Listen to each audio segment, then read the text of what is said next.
Hello, welcome back to Human First, the official Roadmap Writers podcast. I'm Gabriel Tice, Roadmap's Director of Digital Marketing and Brand Management. And I'm GT Cruz, writer, producer, and head of Roadmap's TikTok account. Unfortunately, we could not be joined by our co-host Nicole Betts. This episode has been a long time in the making. There have been delays, there have been mishaps, Numerous starts and stops. jury duty, the flu, just all kinds of technical difficulties. And our guest was gracious enough, kind enough to give us another shot to record with them. And I'm sure this episode is going to be worth the wait. We are talking to Gregory Locklear. Gregory is a Philly-born writer-producer who's worked in the US and abroad on productions for Netflix, NBC Universal, Sci-Fi, the History Channel, and Amazon. After assisting in producing on season 1 of Netflix's hit YA fantasy series, Fate: The Winx Saga, Gregory received his staffing break and wrote the finale for the show's second season. He recently worked as a story writer and editor on the John Wayne Gacy true crime series Devil in Disguise and also Dr. Death. Yeah, we're definitely going to talk about true crime, especially because Devil in Disguise is Gregory's most recent project. And I got to tell you, for a subgenre that I was getting really burnt out on, Devil in Disguise really reinvigorated my interest in the potential and the artistic potential, storytelling potential of true crime because it took a very direct approach, or rather, it made a very direct response to other entries in the true crime subgenre in being a victim-centered, empathy-focused approach to its subject matter. Yeah, it's definitely very atmospheric, and it gives me like it almost feels like it's in conversation with like Zodiac, David Fincher's Zodiac. Like I feel like it sort of they speak to each other. I wanted to ask, what do you think the best true crime film or television show is? I would honestly say my one of my favorites is, and going back to David Fincher, is like Mindhunter on Netflix. Hmm. I love the sort of a psychological chess game that's played between the detectives and the killer. Um, yeah, it almost feels like it feels very horror in a way, but like in a way that's like not violent. It's just the profiling, the obsession. Um, you know, Are they making season 3 of that or what? I don't think so. Like I think it's done. Like the last I heard of that was that like David Fincher was like too busy with like films and such to like get back to it, and it was always sort of like he's gonna come back to it eventually. He's gonna come back to it eventually, and now I think it's just done. I think he's never returning. I heard rumors of a movie, like, A a Mindhunter movie. Netflix movie. Yeah. I think probably my favorite true crime movie of the last few years is a documentary. It's a really interesting project. It's called Zodiac Killer Project, and it's about a failed documentary. This filmmaker tried to make a documentary about one of the suspects in the Zodiac murder case. Um, and that project fell through because he lost the rights, the life story rights. And then some other documentarian contacted him and got him to explain what the documentary would have been like. Mm. And they overlay his narration with their own footage, like recreating the scenes, some really atmospheric B-roll. So they take a failed documentary and still turn it into a documentary. It's like just more valuable than being a true crime movie. It's just this study on just how documentaries are made and how stories function. So Yeah. that was a sidebar just to make a few film recommendations. But yeah, um, amidst those titles is a whole wave of true crime that is like wavers between exploitation and like awards bait for actors. You Yeah. maybe get Oscar buzz by playing Ted Bundy or Jeffrey Dahmer or so forth, which is part of why these films have gotten more, I guess, invested about humanizing and empathetically portraying the killer. You got to get your Oscar clip somehow. It's not going to be by just dismembering people. Yeah. But yeah, we're gonna get into all of that and more with our guest after this break. So you can hear a word from our sponsor, which, if you know the drill by now, you know that our sponsor is us. Stay tuned.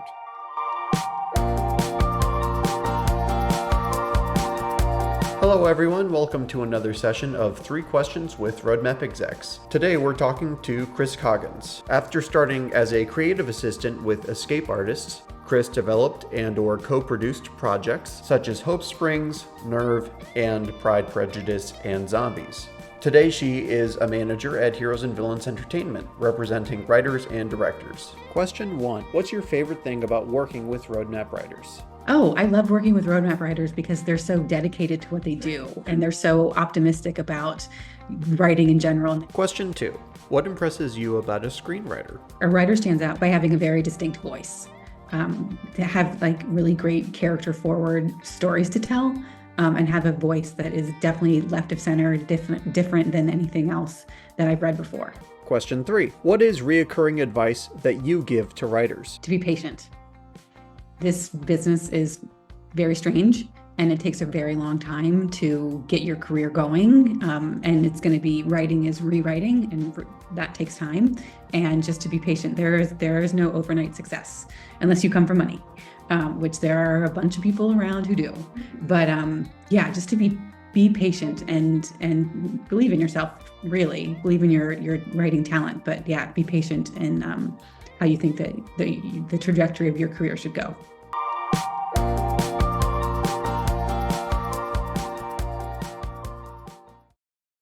I want to get started by saying, go Birds. Go I know Birds. you're a Philadelphian, correct? I am. What part of Philly? I'm from Delaware County. I grew up most of my life saying wooder instead of water, which is a very Delco thing to say. Until I moved to New York, and then I, kicked my accent to the curb. So I might slip up every once in a while and get into like full on Delco on And this. reveal So we'll yourself? see, and reveal myself. But I have proud roots there. People from Delco are very gritty, and I like to think that I'm pretty gritty myself. So Did people make fun of you? Is that how you yeah, came out of? actually, funny enough, like so I went to NYU for undergrad, and my roommate was from New York, and with kind of one of the first conversations we had was basically like, you're gonna have to ditch that accent if you want anybody to take you seriously. And so that like really kind of made me paranoid and overcorrective in a lot of ways. But every once in a while I go home, I'm around my friends, my family, and it just comes out. And also there's so much love for Delco. There's, Universal Basic guys, there's Maravista, and there's Task. So Delco's kind of having a renaissance, a moment, yeah. a little moment. Yeah. So it's nice to lean into that. So, and I'm proud. So we didn't get into this, GT, in the intro, but you're the one who brought on Gregory for the podcast. Either one of you want to chat about how you guys met? Yeah, we met real briefly at the WGA strike, the one we were on the picket line together, specifically the one for the Native American, WGA writers and such. And then we ended up like being Instagram friends, and then we would send each other like funny memes or just, give each other thumbs up on things that we've posted. And yeah, it was a really interesting but like lovely moment to sort of be on the picket line and sort of be around everyone who is like in the industry, who's indigenous, who's trying to get their voices out there.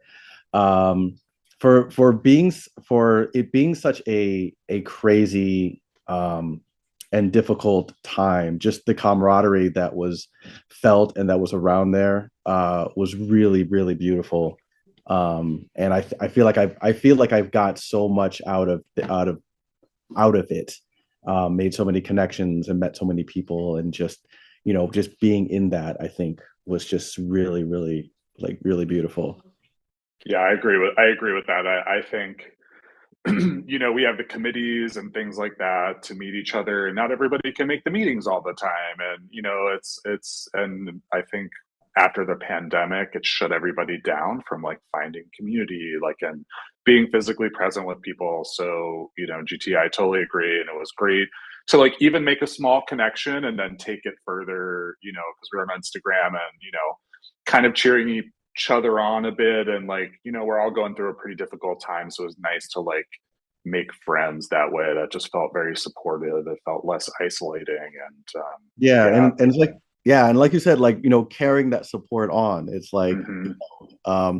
this like this whole came about was like when we announced the podcast, and I was like shouting it out on my Instagram, and Greg, sent me a message. He was like, "That's amazing, congratulations," and it's like, "Thank you so much." And then it's like, "Hey, do you want to be on the podcast?" Because like we're always looking for people. So yeah, yeah. So just, that camaraderie.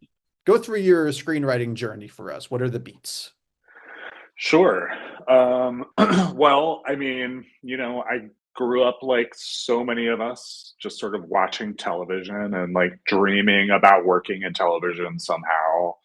I was a young gay kid in Delaware County, which is generally skews like liberal, but is actually very conservative, specifically where I'm from, in Delaware County. And so for me, TV was this escape.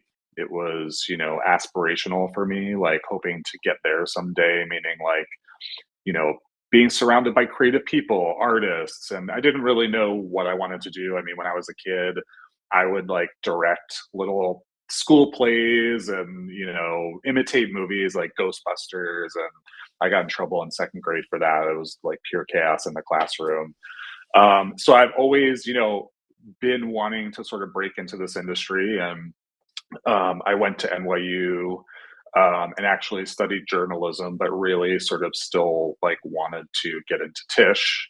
So I ended up just kind of taking some classes amongst the various colleges at NYU, and I took a screenwriting class, and I really kind of took to it. And I've always been a bit of a writer myself as well, even younger. And so that kind of set the journey for me. And, I did a lot of internships. I worked at a company called Shooting Gallery, which was an independent company, film company, in the 2000s, and started in the mailroom and just kind of worked my way up through business affairs as an assistant. And then decided to move out to LA and just do the damn thing here, and had assistant jobs. And just got a little bit sort of disenchanted with the struggle of like having assistant job after assistant job and not really sort of getting anywhere. And so I left for a while and worked in restaurants, survival jobs, tried to sort of write my own stuff, submitted to like fellowships and programs like Warner Brothers, and didn't get into any of them. And looking back now, I'm like, if I read that stuff, I'd be like, all right, I understand why I didn't get into any of those programs. So, any kids listening, there's still hope. If you get rejections, that doesn't mean it's the end. And then, as an opportunity came up, a really good friend was working on a show called Marco Polo, which was kind of like a big sort of first Netflix show that they were trying to do a Game of Thrones. And my friend was away in Malaysia producing on the first season, or she was assisting the directors. And she said, "Hey, I'm moving up to producer for the second season. Do you want to try to get in and take my job and be a director's assistant? You'll be assisting all the directors in prep and production." And I said, hell yes. And then after I said hell yes, I was like, I don't know anything about production, not a thing. I don't know how to reschedule. I don't know any of that, but I'm just going to figure this out. It's the restaurant vibe is it's like preparing for battle every single night. You're in the trenches. And I'm like, it's problem solving. It's people oriented. I'm like, I'll figure this out. It's fine. Fake it So till you make it. fake it till you make it. And actually, what's interesting about you saying that is that's kind of what I thought. However, I think for me, what really ended up getting me the job once I interviewed with the executive producer, Patrick McManus, who I'm still working with, by the way, and we'll get to that. I think went into myself to try to figure out what are the real skills that I have that can translate, and I can just be honest about them. So I went into that interview and I said, look, I don't know how to read a schedule. I don't know, production very well. I don't really have much experience, but this is the experience I have. And I just sort of went down the list with him and I was like, I will figure it out. I just want to break. And I think being honest and clear about what my skills were and about what my limitations were and appealing to him, and being like very sort of like ambitious and really wanting it translated to him as like, he's good, Greg's good, like he'll do it. And really it was just like running coffee and doing a bunch of things, and it ended up being so much more, obviously. But we filmed in Budapest and then we filmed in Malaysia. And when I got to Budapest, there was a big, thick line schedule on my, table waiting for me. And I had work the next day, and I just went through the line schedule and I figured out like, how to read it. And I talked to my friend who was also there, and, and I just went from there. And really the job was about knowing how to be with people, how to like get the work done, but how to deal with lots of different personalities and anticipating people's needs. And, I picked it up pretty quickly. So I had a great time. I got to work in a bunch of different countries. I worked in the wilderness and the Etiek forest and the high Tatras mountains in Slovakia. And I worked in Malaysia and got to see the world and got to really bond with this group, who ended up being this group that I'm still with today, actually. And then once season 2 was done, I just was like, what's next? And I asked, hey, can I be the script coordinator for season 3? Because the script coordinator got staffed. So I was like, could you put in a word with Patrick for me? Could you teach me how to do the job? And I'm thankful to Amanda Overton, who's a big EP and an amazing human, who was like, sure. And she taught me the ropes of how to be a script coordinator. And then I showed up for season 3 and I was the script coordinator. And then that's kind of how I broke into the writer's room in particular. What was one of the more challenging like days or times on that show? Because that show filmed all over the place. And like it seems really daunting to try to prepare everyone to go into the forest and shoot this scene. Like what's the one thing that I think stood out to you in terms of that challenge? I mean, for me, it was weather preparedness, actually. Being there, it rained a lot. It was cold, so I got sick a lot. So I had to like kind of like balance out being sick and working. So that was pretty difficult. And just one like little anecdote, I don't know if it was like me having to prepare or anything, but we were in the high Tatras mountains. It was raining, and I had to go and get lunches for a director and some of the EPs. And you had to like go down the mountain in a Jeep and to go to base camp in the catering tent. And, I did that, and the rain just started going, and it was just muddy. And we almost died on our way back up the hill with everybody's food because we spun out in the mud and almost fell into a ravine in the car. And I was just thinking, I'm going to die in this car with all this food, we're going to plunge into the ravine. I mean, we had wild boar on set. I was just like, if the boars don't kill us, the elements are going to kill us. So that for me was like a moment in that I was like, am I committed to doing this job? Am I willing to die for this job? And I didn't die, obviously. And it probably was a lot less dramatic than it felt at the time. But anyway, that was a big moment. It sounds pretty dramatic. It was. Yeah. I mean, and that's when you were like, get me that script coordinator job. I need something. I'm done with this. I'm not running lunches or no, but it was an adventure. So, and do you think that production work also made you a better writer in any way? A million percent, yes. Especially working at that level. I mean, that was a huge budget. We had these extravagant sets and costumes and things, and so having to do that. You know Actually, go ahead. I'm Sorry. no. Well, I was because you're still in the middle of answering the other question, but I was just going to ask, do you know how much the budget was per episode? I feel like it was like $100 million for the show, or maybe like a little bit, $110 million, if I remember correctly. The first season, maybe we were a little bit less for the second season. So it was a lot. It was sizable for the time, especially. Nobody was really spending that kind of money except HBO, because they were doing Game of Thrones. Yeah, So it was hearing big. that they spent that kind of money on a show not called Stranger Things is jarring. Totally. Yeah.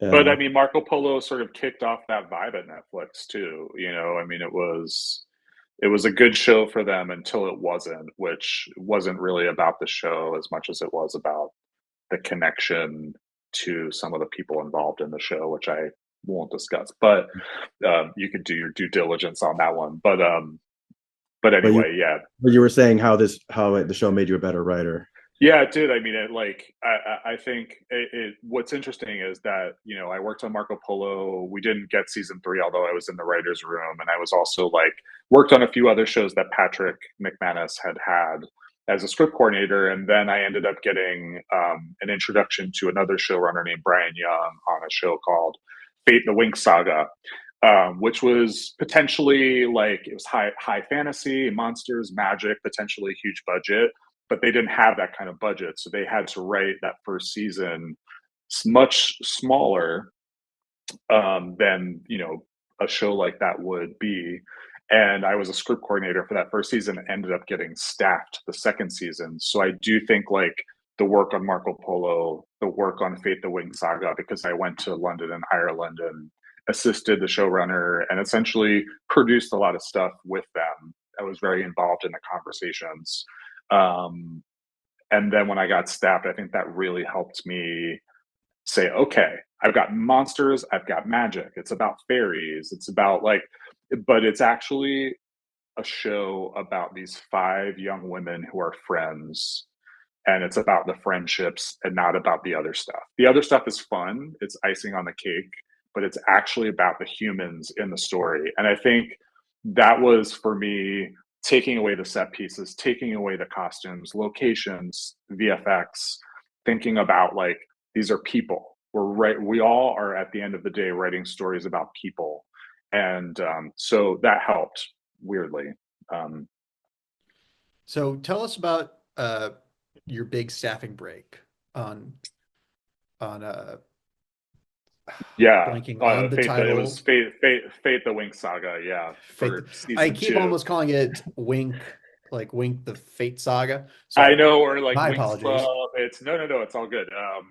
No, I ended up getting an introduction to Brian Young, as I said, and I came on as a script coordinator, but they also needed some PA support in the writer's room, and Brian didn't really have an assistant. So I kind of went in and was just and Brian's a great guy and is very open and very easy to talk to. And I just said, look, I really am sort of at the end of my assistant career. I don't really want to do this anymore.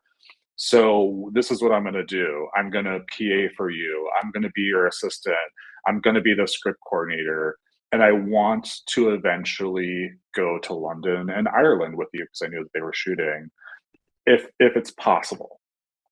And I know you can't make any promises, but I would really like to go, and it'll be worth the money, I promise. And at the time, it's we weren't getting paid a lot of money to do it anyway. I was doing way more work than I was getting paid to do. But I'm a Gen Xer, and so I came up in the industry where bosses would throw phones at their assistants. So I was just at least you're not throwing a phone at me. I'll do whatever I'll do whatever you ask. But with an eye toward I need to move this along, because I was really feeling stuck in the pipeline. And again, it's another lesson in sort of asking for what you want. And Brian really responded to that. And I also backed up what I was saying. I overperformed my duties. And then as we were producing in Ireland, you're again in the trenches together. So you really form a bond with people. And Brian and I formed a really nice bond. And I just said, look, if we get a season 2, I'd really, really like to staff next year. And he said, no promises. And I, was like, that is cool. That's fine. I understand. There's nothing guaranteed, but consider me. And so, I sent him my sample, and the next season I was staffed, and that's how it started. It seemed like you really moved the needle for your career just by being authentic and just coming to the room and sort of just putting your cards out on the table, which is very different than most people are sort of taught the industry works. Yeah, totally. I agree with that. I think when I talk to other writers, especially like, emerging writers or people who are kind of stuck in the pipeline, that's the advice that I would give is just, I know that I realize that not everybody is receptive to that, but I'm kind of like a no asshole rule. So like, if you're not receptive to that, I probably don't want to work with you anyway. So I feel like it's a good self-defense, and I'm also just that kind of person. I just love people. I like just being honest. I wear everything sort of on my sleeve. Um, Sometimes to my detriment. I've gotten better about that, but I do think honesty is. I respect when people are honest with me about their limitations. It takes a lot to say that, and also, really like saying, "But this is what I offer," and they're confident about that. So, I found the confidence somehow to be like, "I can do this." Was it difficult for you at the beginning to be so honest with people? Because, I mean, speaking for myself, and I think a lot of other, emerging writers, it's just so hard to say no. I mean, forget about this industry, just, when you're aspiring to be in a competitive field, it's so hard to set boundaries, set limitations and expectations. Yeah. Um, yeah. So was that ever hard for you, or did it just come naturally? No, I think that was a journey, like a human journey. But I do think like me sort of being honest and being honest about, again, like my skill set, being able to back it up, being honest about my limitations is kind of a form of setting boundaries too, in a weird way. And I think like being clear about what your boundaries are, like I respect, I've experienced some of the younger people who want to sort of break into the business being like, I wouldn't have taken on all those extra responsibilities. That's bullshit. I'm not getting paid for that. And I really respect that, and I really understand that, and that's a choice. And I'm like, those are your boundaries. That's super cool. I didn't necessarily have those boundaries. I might have if it was with another person. But again, it kind of got back to like, I've been working in restaurants for a long time, since I was like 15 years old, probably illegally actually. And I think like what I love about that experience, and for anyone out there who's like working in restaurants, I looked at it as like, I'm understanding people, and I got to know people. I got to read people. I got to like learn about people in a way that really translated well for me in this industry. And I just showed up to my job as if like I would show up to anything. I want to be the best, do the best, so that really helped out. So yeah, I mean, it was a journey, of course, but I do think it is a little bit of my nature too. I have a lot of empathy, and so I think sometimes that also like shuts me down because it's too much at times. I think it has helped me shine in my writing and in my relationships with people, and that's what it is. This industry is relationships with people, first and foremost. So Oh yeah, that's the reoccurring theme of all of the conversations we've had. And that's the mhm. reoccurring theme through any any journey through this Yeah, industry. yeah, Um, and probably throughout just any other industry, even if it's something that seems individualistic, like maybe you're a novelist and in theory you're just um, working by yourself, but you still have to build connections. You still have to yeah. uh, build a network of support. People are going to have to want to champion you and promote you. And yeah, I think people lose sight of that, especially when you're a writer. And what we do feels so solitary. Although I'm sure your production work also reinforced the idea that this is, not going to be a one man show at any level. It's inherently collaborative, intensely Yeah, collaborative. absolutely. Intensely collaborative. And I think that's also part of it is like, it's very easy for me to surrender my ego. I mean, that's also a lesson too, that I'm not saying like it was always easy, because it wasn't. You want to make a mark, you want to like say the right thing, all those things. So all the like minutia and the sort of nuances of that journey. But at the end of the day, you really do have to sort of learn how to surrender your ego for the larger thing, right? So yeah. And moving to Devil in Disguise, was that did you bridge from the Wing Saga to that as well?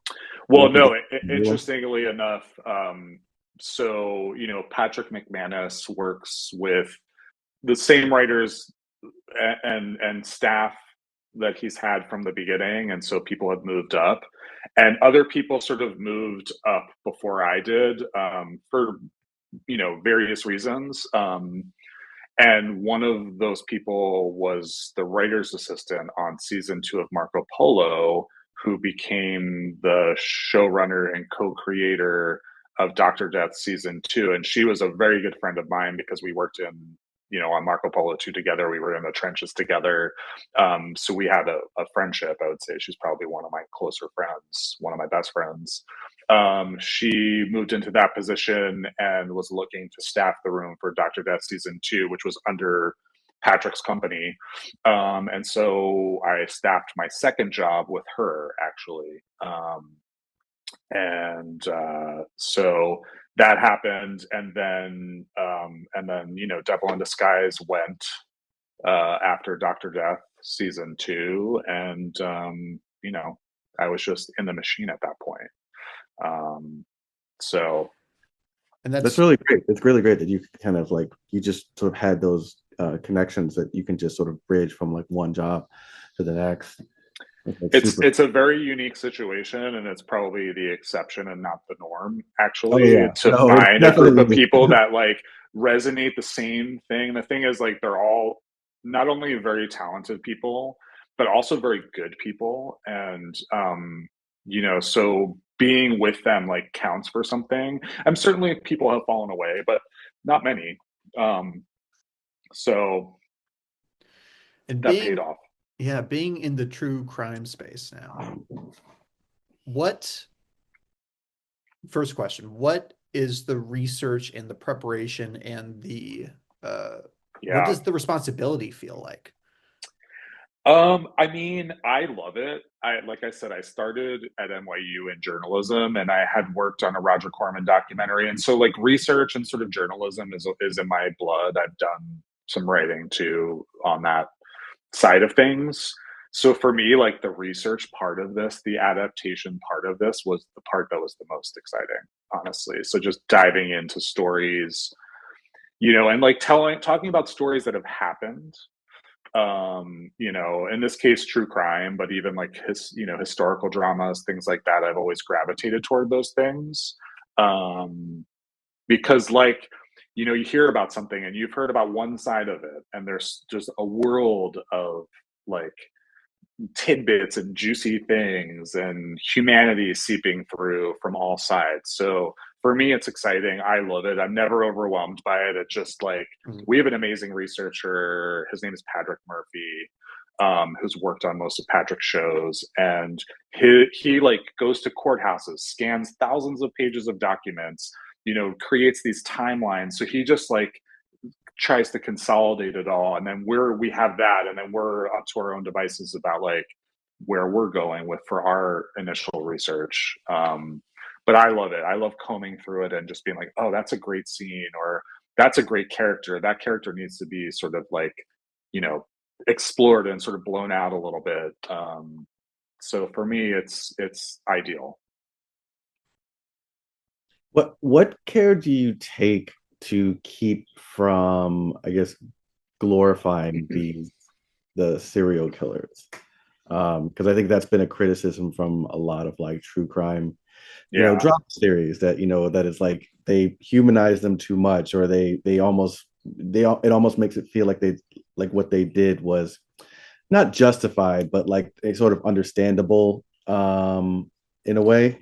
Yeah, I mean, I think that's the criticism. It's interesting to hear you guys talk about it because I might have a bit of a controversial opinion here, and I'll sort of like unpack it a little bit. But I do think for me, the biggest thing is not so much like humanizing a killer or a murderer or somebody who commits crimes, because I think there is reasoning there and there is data there and there are sort of societal reasons, cultural reasons, physiological reasons that cook and bake and make people do what they do, right? So I think that's really interesting. I think where true crime falls short, generally speaking, is that it doesn't go beyond the mystique and the fascination to probe deeper, without like, and there's a fine line that you have to like sort of walk between like between justifying it in a way that you're like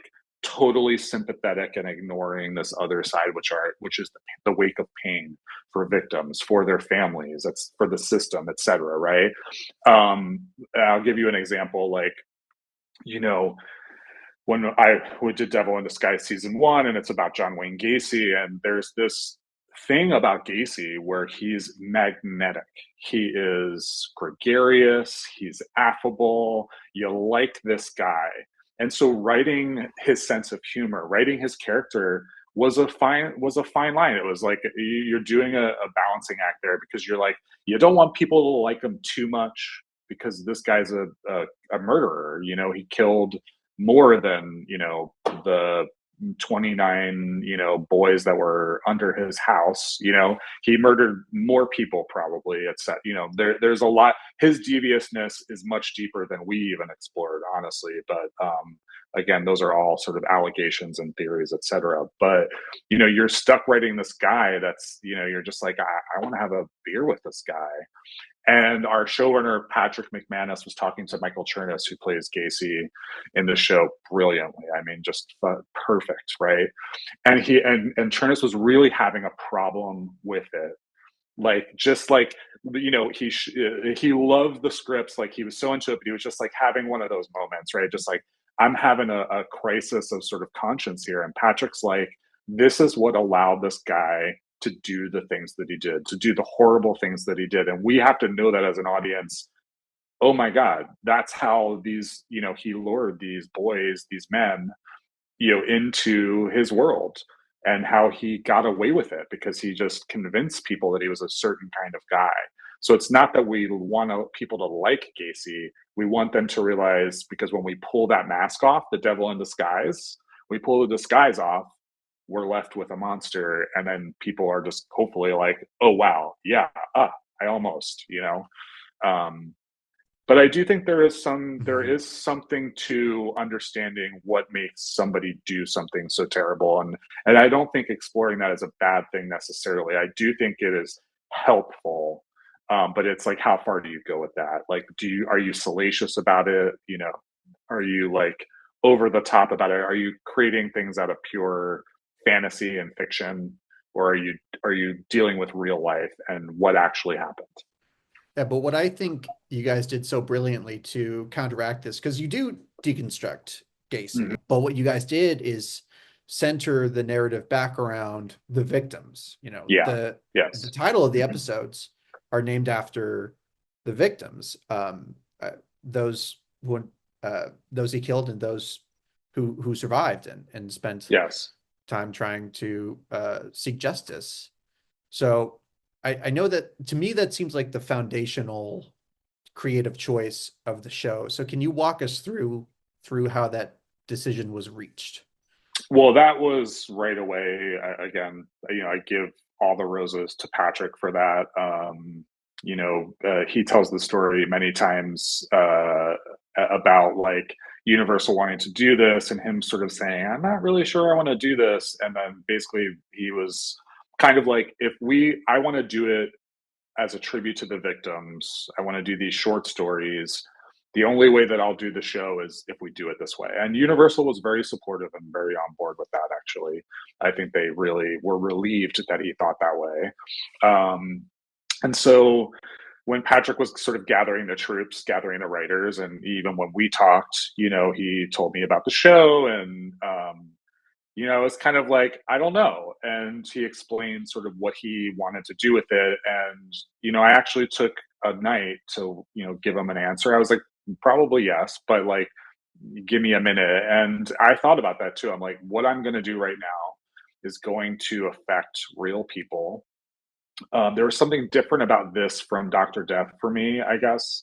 And I really need to like have a moment with myself to say like, do I want to do this? But again, it comes down to like, I know Patrick, I know his heart. I know who he is as a person, and so I trusted him on that journey, and I'm really glad I did, because then it became like us getting into the writers' room, and it ended up being a very personal, profound experience for all of us to talk about these boys' lives and to talk about men as victims, which you don't ever really see. You don't see very often anyway, and to put context around that, because there were all kinds of different men who were victims. And so we all really sort of brought our experiences into that conversation, and then the show, obviously.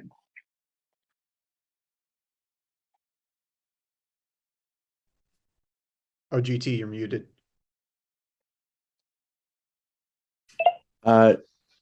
Shifting gears just a little bit. What is your experience in the writers' room? So for our listeners who want to be TV writers, but have yet to experience what a writers' room is like, what is your advice for them? What are your do's, your do nots? Yeah. Well, first of all, it's like when you get staffed, it's terrifying, right? Because there's just a hierarchy in the room, and you don't really know everybody fully, and so you're sort of going in a little blindly. And for my first bit of advice is that's totally normal, and that's okay. It's okay to be terrified about it. And I think for me, the biggest way that I sort of got over my fear, because I'm actually a very shy person in a group setting. I'm good one-on-one, but with a bunch of people, I'm very shy. My voice mutes. So this was sort of antithesis to me, and it took practice. But being prepared is the biggest thing. Like, I think for me, just generally speaking, I think the good idea is to come with ideas, whether it's in the morning or the night before. Make sure you just have your pitches ready and just write them all down. And then the second part of that is when you show up, sort of knowing your place in the room too, because it's not, depending on where you sit in the rank, and not all rooms are like necessarily hierarchical, but generally there's a little bit of a sense of that, which is good because it keeps order. Is that you're not going to tell them all your ideas. You're not going to save the show. You're not. So again, it gets back to the like ego part of it, is like, once you're prepared, then release your ego a bit and be productive in the conversation. Like, support other writers when they're pitching. If you disagree with something, find a way to say it that offers a solution. I mean, these are things I've heard other writers say a million times too, but they really are super true. Like, just being, and I think for me, being a staff writer and being, a story editor level, I was like, what is my superpower here besides having pitches ready? Like, what's my superpower? And it's research for me. It's knowing the story. So going in and knowing what that is, knowing how I can help everybody and platform other writers who are maybe a little higher than me or at my level to like help their voices, their ideas get across the finish line. And so the research for me, I just like buried myself in research so that I was the brain about particular things, where that sits in the timeline. When so-and-so did that, these are the things that happen. So like we have 3 potential storylines, like things like that. And then eventually working my way into pitching confidently, which takes time. It's an exercise. And so being gentle on yourself at first, I used to, in the first days, really go home and, I mean, I've had nights where I cried actually, where I was feeling so insecure about what I had said, or I'd said the wrong thing, or I pissed this person off. And over time, those moments don't really happen anymore. You just recover from that, because that's it. You just keep moving forward. Everybody's gone through that. I think when I realized, like, literally everybody at the table has had a moment that I am having, that I'm not unique. Again, surrendering the ego, allowing that process to happen, showing up the next day and doing it again. And then you get a rhythm. You get the muscle memory, and so it becomes easier. um you know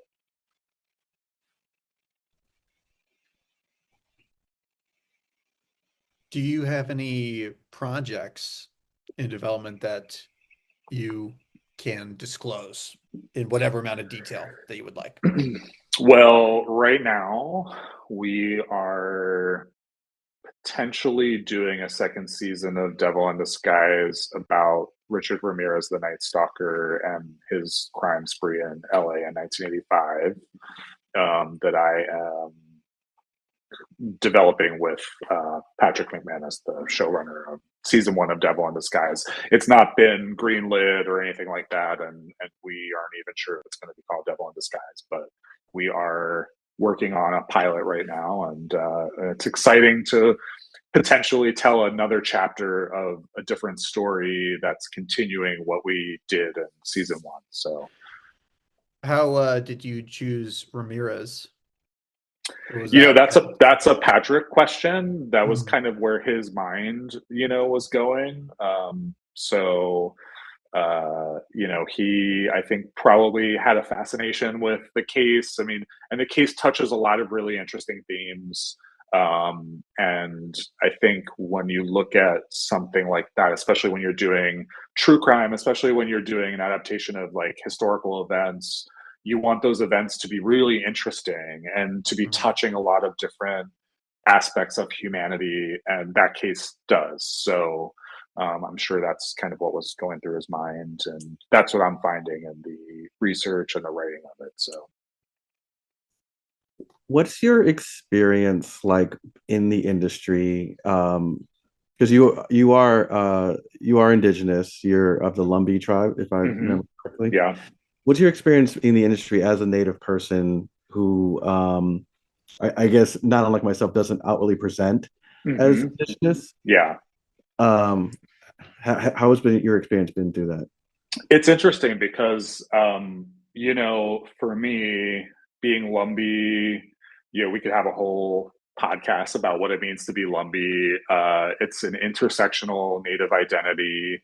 Obviously, I grew up, you look at me and you're like, that's a white boy, like you wouldn't even think like, oh, he's Native, whatever.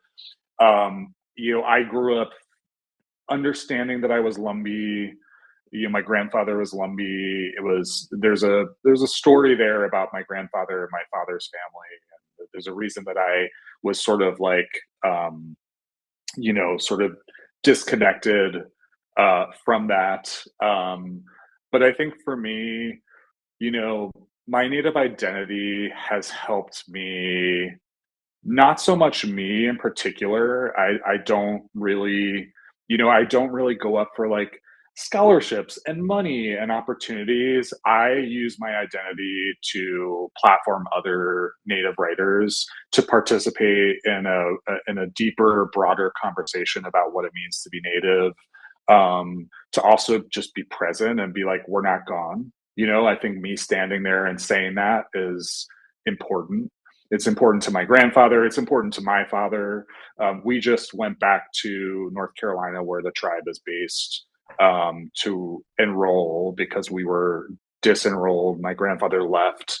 North Carolina was like, I'm never looking back. And so there was a disconnection there, but there's always been this desire, this yearning in my family, specifically with my father, wanting to sort of get back to that and reclaim that. And so my journey identifying as a Native, it was actually about him reconnecting more than me, if that makes any sense. Yeah. And And so, go ahead. I was just going to ask, and how was that experience re-enrolling? Incredible, amazing. I mean, we have a really interesting family history. I mean, our family identity intersects not only Euro and, Native identity, but Black identity as well. And so we have a really interesting family story.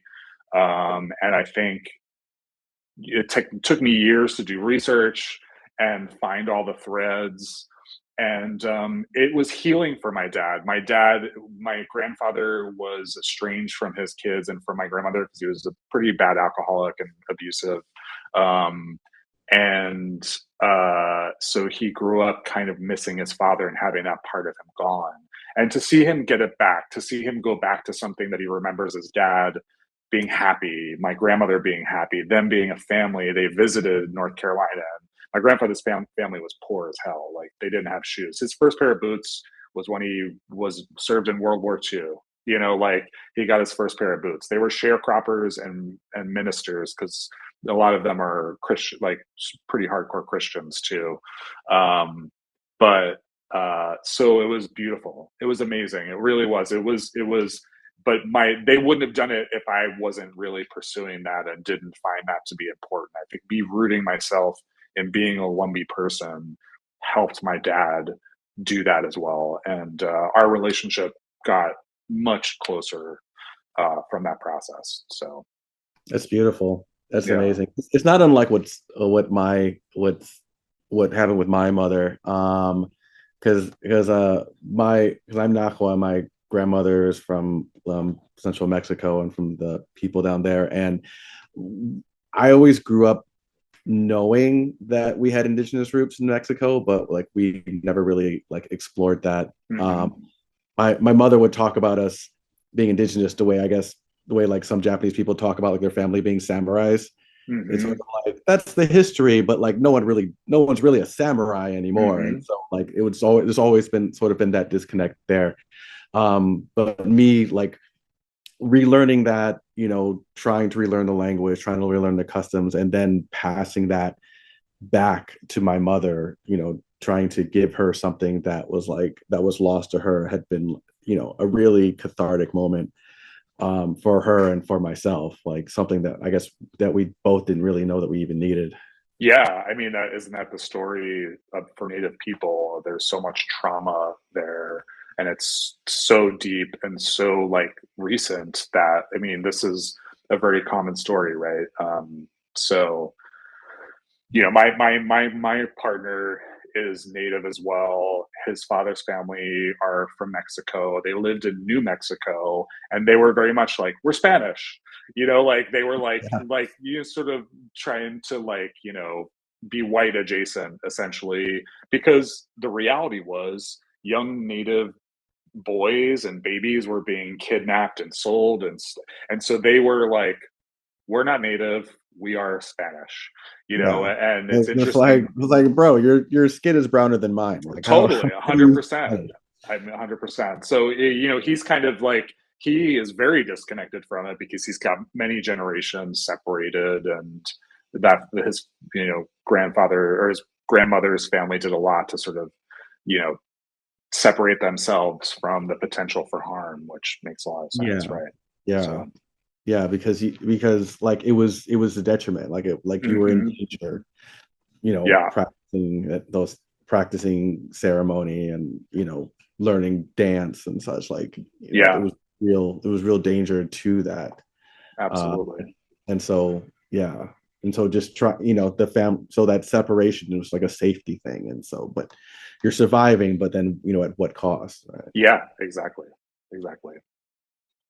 Does that translate to your work at all? I mean, besides you talking about being present and stuff like that, but do you find yourself with like in your own like your own personal passion projects? Do you like how do you just that does that center at all for you, or are you just sort of whatever inspires you?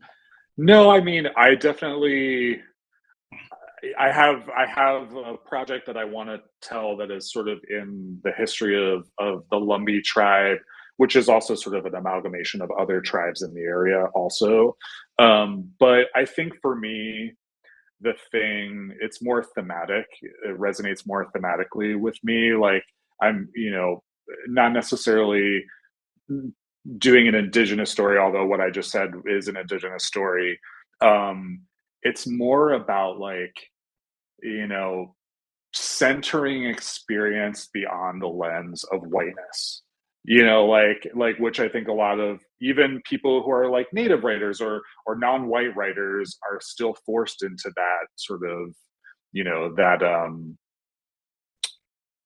uh, you know, that mandate, I guess, from the Yeah. industry, from whatever. So, I think again, what it's done for me is, I'm no, I'm no, I know that I am a light skinned person. I know what advantages that gives to me, what privileges I have for that. But I try to remember where I come from, that part of me at least, so that it speaks to a broader sense of how I tell a story, how I approach a character, the amount of research I do that's beyond just cursory and potentially problematic and two-dimensional. Hmm. So I think in that regard, I hope that answers your question. Like I think that Yeah. informs how I approach a character. All characters, obviously, women. Like yeah, somebody who's in this case of the Night Stalker, Gil Carrillo is a Mexican American, you know, sheriff's department detective. So like, what's the context of his life that's informing this character? If we choose to, portray that character, like how are we approaching that without just making it, sort of a cookie cutter character, right? We're going Yeah. beyond what we've seen before. So I think for me, that always informs how I'm approaching creative material, specifically human beings. Yeah. I think that's really important too. It's like so that you don't make characters that are stereotypical. That you don't. Exactly. That, Exactly. yeah. It's funny. I was in a room. I was in a writer's room, and we were discussing this Native American character and what they do. Where the story was taking this person, and one of the writers like chimes up. Well, she's Native American, so she doesn't believe in borders. And it's like, I mean, she knows borders exist. Mm-hmm. She does but that doesn't mean that she doesn't like that doesn't mean that she doesn't like actually like believe in them. Like, it's like that doesn't mean that she thinks that they somehow like magically don't count. It's Yeah. like, yeah. Well, that's kind of prejudice, and also like getting to like, we're not this sort of, you know, mono, mono, Monolithic. what word am I looking for here? I'm just Monolithic. monolithic. I was like, monogamous is not the word. Yeah, Monolithic, yeah, monolithic thing, right? Native identity is very diverse. I mean, like you're native. Tell me more. There's more to that story. Like we could, that. So I think that's always interesting when people talk about native people in this monolithic way, right? yes, yeah. Sometimes even native people do that, uh, but yeah, I mean, even like about Gacy, and this is not about being native, but I'm queer. Most of our writers' room was queer there, but a lot of Gacy's victims weren't queer. They got pushed off as being like gay. They deserved it. They were sex workers, but the Mm. identity of those young men, it spanned. I mean, many people work for Gacy for very different reasons. Not just because he had sex with them or raped them or whatever. Like they just happened to work for him, and they were, So again, like being gay, being queer didn't exclude me from being able to tell stories about the other young men who were victims of this, right? Right. But being gay gave me some position to be able to like expand out of to tell those stories, if that makes any sense. Yeah. Yeah, I think one of the most um, insightful things that modern audiences uh, can appreciate by watching Devil in Disguise is just how rudimentary and crass and just backwards the Mm-hmm. general understanding of sexuality was, uh, Mm-hmm. even for a gay man like Gacy, who clearly had not come to terms with his sexuality. Mm-hmm. Probably my favorite speech of Gacy's in the show is he's explaining the difference between a heterosexual, a homosexual, and a bisexual, which unfortunately I think there are people out in the world who still think about these communities in those terms, but a bisexual is somebody who doesn't like either men or women. He just has sex for having it. Which that's like Absolutely. that's the literally the Dana Carvey joke from SNL as the church lady from the late 80s, like, oh, you just stick your hand down somebody's pants and you're happy with whatever you find. Totally. I know that speech was a riot to sort of write, but it is also haunting. There's a reason that lives in your brain, is because actually a lot of people think that way. They just do. They still do. So, but I saw this. It kind of reminded me of this take that I saw on Instagram, where this girl says that if you're homophobic, you are just low key a closeted like bisexual, because if you believe that people are choosing to be gay, that means that you are choosing to be straight. I did not follow that. I did not follow the logic of that. If you're homophobic, that means you're a closeted bisexual because what? Because if you believe that people are choosing to be gay, like they're just like, it's not like that you're not born gay, just choosing to be gay, that means that they have gay tendencies, but they're choosing to be straight. Okay. I think I know homophobes who I think would definitely not fit into that analysis. But yeah, I see it. I mean, it's just, this is why people have to have open dialogues about these things. Like, agree. Just like people who cannot come to terms with their interior selves. Not saying that turns you into a serial killer, which is another trope that you start to see in a lot of true crime stuff. Like, oh, well, absolutely. they were closeted and they didn't know how to come to terms. That's the classic Norman Bates thing, right? Or the classic, like a lot of people's interpretation of Ed Gein. Like, well, clearly he was trans, couldn't come to terms with it, so made him into a serial killer. Now, not saying at all, but just a lot of the way Silence of the Lambs kind of did that too. With Buffalo Bill. There was an actor just came out and spoke out about it. Actually, he just was like, it was probably not the most sensitive, portrayal. But that was really that's its own interesting podcast discussion. Totally, 100%. I think the only, because I've seen two sides of this argument that I acknowledge. One, like in Silence of the Lambs, they do technically distinguish Buffalo Bill from an actual, trans person. They make that distinction, like that you can't just lump him in with the trans community. But clearly they didn't take big enough steps to make that distinction, because a lot of audiences walked away thinking that Buffalo Bill was a representation of trans people. So because it's really just like a throwaway line that they don't like. It's just off in dialogue, and then you sort of already move past it. Like there's no real like divide. So I think that's just again one of the really valuable things that I think you guys did with Devil in Disguise, and I would really love to see that move forward, and not just more seasons of the show, but just the broader culture and how we I don't disagree, and honestly, that was a big swing for us to do that, because at the time we were just like, people are going to love it or they're going to hate it, and so we're going to make a choice about what we're going to do, come what may. And we got critical acclaim for it. People saw that, whether you didn't like parts of the show, whatever, and we could talk about that too, but I think at the end of the day, people really responded to that. I know that I've never had more conversations about the show, any show that I've worked on, like I've had on this show, with people who are just kind of like, thank you for doing it that way. Like, it was still entertaining. It was still like all the things, but like that really resonated and really connected for X, Y, and Z reasons. I've had many different conversations with different people, but I think it resonated with them. So I want to keep telling stories like that, Well, one question based off of that, did you guys at the time think or feel or were just worried that you were taking a commercial risk with this approach?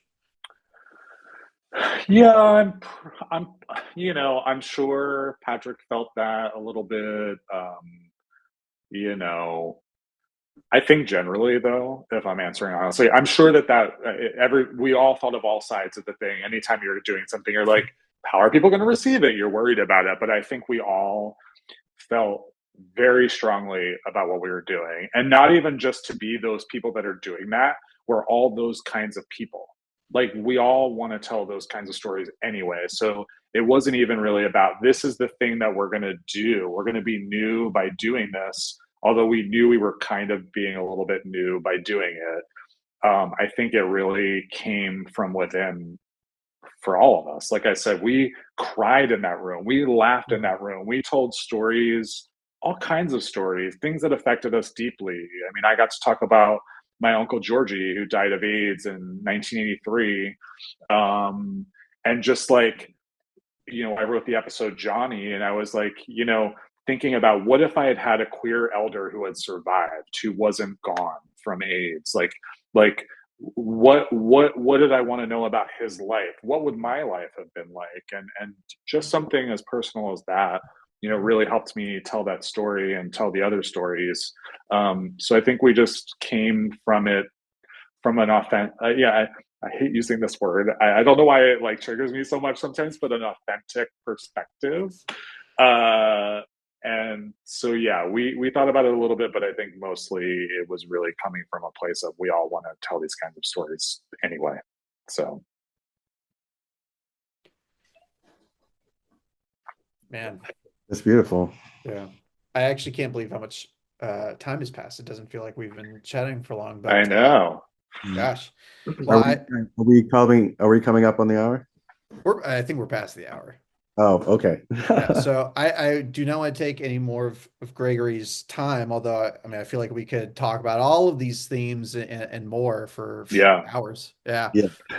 But we'll wrap up by asking you what we ask the guests at the end of every episode. What would you point to as the film, TV show, or book that inspired you to become a storyteller? Oh, wow. Um, Sylvia Plath's The Bell Jar, actually. Deeply personal, emotional. It was a novel that I read in high school, and it just affected me in this sort of profound way. Um, Obviously, it's a very sort of darker answer to your question, but I do feel like there was something very relatable to like what she was going through in that book. So yeah, that I, is actually my answer. that's a great answer. I mean, it's to me that's not different than saying your favorite band is Nirvana or Joy Division. Hmm. I mean, it's Hmm. that work resonates for a reason, and it's really important to be able to, uh, I think, find a way to process darkness, just Yeah, dark, absolutely. darker feelings, darker thoughts in healthier ways. I wish, that artists like Sylvia Plath, Kurt Cobain had found a way to deal with that in a healthy way that they, Yeah. their stories have had different endings. But no, that's a great answer. I mean, that's actually a book I've been meaning to read. If I It's read fiction more, I would have read it by now. incredible, and it's just an incredible book and just full of emotion. And even though these are, you're dealing with like that kind of subject matter, suicidal ideation, etc. It's just very connected to like the human experience and emotion and all of those things that I think for me really like when I do the work, those are the places that I start. So I love it. Awesome. Do you have any socials that you want to shout out where people can find you? I'm shrinking away from socials, but like just I guess just kind of I'm gonna do my best to work on great stuff, great shows, and continue to put out stuff that connects to hearts and minds. So, just look for my name, I guess. Yeah, you can find Greg on TV. Find me you on can- TV. I You love can that. find him winning Emmy Awards and Golden Globes and I hope, all of that. at Yeah. some point, I hope so. Yeah. I hope so. We're manifesting that for you. Seriously, love thank this. you for coming on. I'm so glad that we stuck My through all of pleasure. those delays and got to It have was this conversation. perfect, divine timing. So Yeah. So, and you have an open invitation to come back. So once again, a huge thanks, awesome. Gregory. Yeah, my pleasure, guys. Thank you so much. Thanks so much, Greg. Take care, Bye. y'all.